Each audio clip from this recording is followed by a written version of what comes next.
అంటే Kantara movie review. Movie అయితే super extraordinary, వేరే లెవెల్. నాకైతే మూవీ చాలా బాగా నచ్చింది. ఒక క్లైమాక్స్ అనేది స్టార్ట్ అవుతుంది ఒక పాయింట్లో. సో ఆ పాయింట్ ని మరి ఎండ్ వరకు అసలు గూస్ బంప్స్ చెప్పిన థియేటర్లో.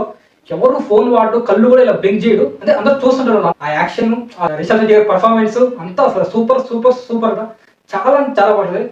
35 మినిట్స్ ఏముందో క్లైమాక్స్ అయితే అసలు హ్యాట్స్ ఆఫ్.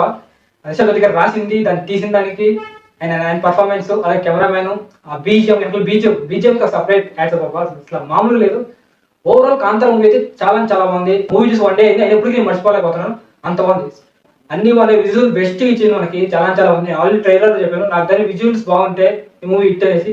సో నేను చెప్పంటే పక్క విజువల్స్ అయితే చాలా బాగున్నాయి, బాగా పెట్టారు. గ్రాఫిక్స్ చాలా చాలా వేస్తారు, ఎక్కడ మనకి తీసి పడేసినంత లేదు. చాలా చాలా సూపర్గా ఉంది. ఎస్పెషల్లీ టైగర్ సీన్ ఉంటుంది. టైగర్ సీన్ అయితే అసలు వేరే లెవెల్ ఉంటుంది. ఆ టైగర్ సీన్ 2 టైగర్స్ ఉంటాయి. టైగర్ సీన్ అదైతే వేరే లెవెల్, గూస్ బంప్స్ ఆ టైగర్ సీన్ కూడా. ఇంటర్వెల్ బాగుంటుంది. తర్వాత క్లైమాక్స్ ఒక ఎపిసోడ్ ఉంటుంది.